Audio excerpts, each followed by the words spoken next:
Chapter 15 Two Dreams and a Nightmare. That night, after telling the story to Poto 4 times, the children slept. Tink dreamed of sea dragons and pie. Lily dreamed of sea dragons and dogs. Janner dreamed of sea dragons and his father. Janner had one of the nightmares he often had about his father, and all he could ever remember in the morning was a boat and a fire. There was another dream, one in which he could almost make out his father's face, a dream full of golden light and green fields. That bright dream filled him with the same feelings as Armelin's song had the night before, feelings that somehow hurt and felt good all at the same time. But this night he had tossed in his bed with the heat of the dream fire surrounding him, roaring in his ears. When Janner woke, he was sweating, but birds were chirping, and the golden light of dawn eased through the windows. It felt as though the previous day's events were part of his nightmare, and the world of his warm bed and the sturdy old cottage so full of life was the only real one. The fangs seemed about as dangerous as weed snakes. Jenner stretched and sat on the edge of his bed. Happy beams of sunlight landed on the floor and scattered the shadows. Leaning against Lily's bed was a freshly made little crutch that Poto must have spent most of the night making. Carved into the crosspiece in small, neat letters was the inscription, Lily Igby, Lizard Kicker. Janner could hear the clatter of Nia preparing breakfast in the kitchen, humming in muffled tones. He smiled to himself, stretched, and ambled into the main room where he lay down on the cushioned couch, yawning while he scratched his head. He was staring up at the timbers in the ceiling, letting the fresh fire in the hearth warm him, when he heard the familiar tap clunk, tap clunk, tap clunk of Poto approaching the front of the cottage. Janner heard him grumbling to himself even before the door opened. Rotten stinking rodents, teach you to touch my taters. Lucky I've only got one leg, you worm-eating, ankle-biting.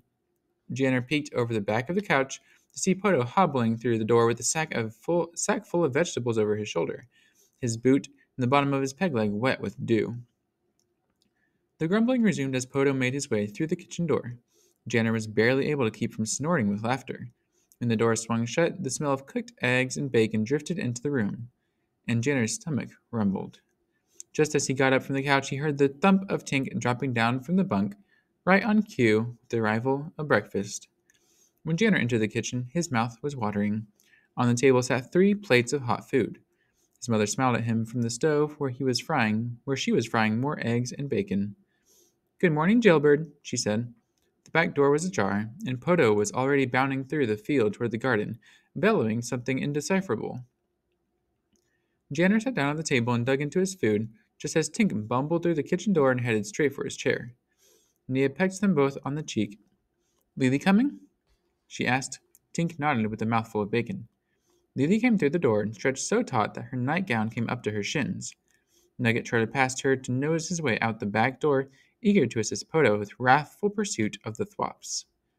Lily greeted her brothers with a light backhand on each of their shoulders as she scooted past with the lizard kicker crutch from Poto. Tink and Janner grunted, their mouths full of bacon. "I see you have a new crutch, dear," Nia said. Janner and Tink took sudden interest in their sister and complimented her between gulps of milk. "The 3 of you slept late, so eat quickly and get dressed. The Dragon Day Festival is over and life goes back to normal today," Nia said, placing a plate of food in front of Lily. "Your chores and studies are waiting." Janner thought that his mother looked tired, which was odd since he had always had the feeling that she'd been awake for hours before he stumbled in for breakfast. There was something in her eyes. Was it worry? And she seemed to move a little slower. But when she put 2 more slices of hot bacon on his plate and tousled his hair, he decided it was probably his imagination. For as long as he could remember, Nia had taught the children what she called fags. Jenner studied writing and poetry. Tink spent his time painting and drawing. Neely learned to sing and to play the whistle harp.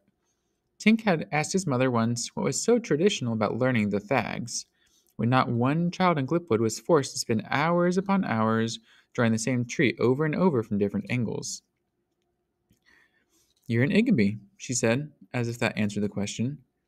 No other boy in Glipwood had to read as many old books or write as many pages as Janner, and no other girl in town knew how to play an instrument. All 3 of the children had some proficiency in each of the fags, but spent the vast majority of their time perfecting only one.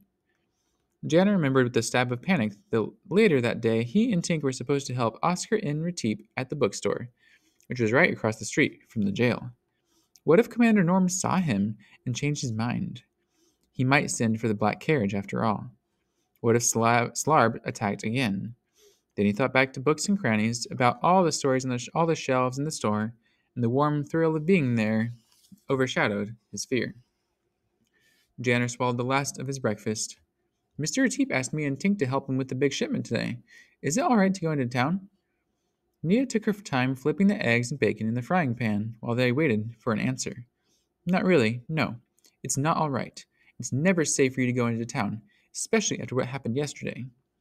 Janner's shoulders slumped. But we can't live in fear, Nia said. We won't live in fear. She turned and looked hard at her boys, wiping her hands on her apron. Just be careful and stay clear of that awful Slarb, Tink said. And don't forget to return the books you borrowed, Janner. You finished them, haven't you? Nia asked. Yes, ma'am. What do you think? I read In the Age of the Kindly Flabbits. It was okay. The other one was better, Janner said, clearing his dishes from the table. He had devoured a second book, one about dragons that actually flew, and battles, and a band of companions. It was full of high adventure, and Janner was sad when it ended, mainly because his life in Glipwood was so uneventful by comparison. Nia turned back to the stove. Your father loved that story. Janner smiled at the thought of his father, whoever he was, enjoying the same book. With a great commotion, Poto clunked up to the back door and kicked it open. He was out of breath, holding two furry thwops in an outstretched fist for the world to see. Two! He roared and thrust the thwops into the same sack he had used the previous morning. The old man bent over Nugget and rubbed his head fiercely, then stepped inside. No fear, ladies. I'll toss him in over the cliffs. I'll not toss him over the cliffs, he said with a wink at Janner. When Poto saw Lily, his face lit up as it always did. There's my little lizard kicker, Lily the Brave. He squeezed the back of Tink's neck. And you, Tink the Quick, who dove into the fray, weaponless, and wrested the lady from the snake man. Now where? He searched the room for Janner, who was standing by the kitchen door, unaware of the grin on his own face. Ah, Janner the Strong, backbreaker, who leapt onto the fang like a toothy cow and lived to tell the tale. Ah, Papa, stop it, Nia said, filling Poto's plate. Now, children, go on and get dressed, Nia said, waving them off and setting Poto's hot breakfast on the table. While the smiling children filed out of the kitchen, he growled with a twinkle in his eye and swept Nia into the air and over his shoulder. The last thing Janner saw as he exited the room was his mother demanding to be placed back down this instant. After feeding Danny the cart horse and the hog pig, the boys had to help Poto collect fertilizer, compliments of the hog pig, and spread it over the summer garden, for food that would eventually be eaten by them all, including the hog pig. This set Janner thinking all kinds of thoughts about life, death, and fertilizer. Lily stayed inside with Nia, preparing food, stitching a tear in a pair of Poto's breeches, and cleaning the ashes out of the fireplace. When she was finished, she sat in the front room practicing a new song on her whistle harp, and memorizing the words to the holiday classic, Round the Gumpkin, Dance the Meep. They each went about their chores with gladness, even Tink and Janner when they shoveled the hog pig droppings into the wheelbarrow. It was hard to complain when the sun was warm and their bellies were full, not to mention the fact that they had escaped death and torture 3 times the day before. But if Janner had been watching closely that morning, he would have seen how often his mother peeked out the window toward the town, and he might have noticed the troubled look in her eyes. If Janner had thought about it, he might have wondered why Poto had stayed so close to both boys all morning, and why his trusty club remained at his side.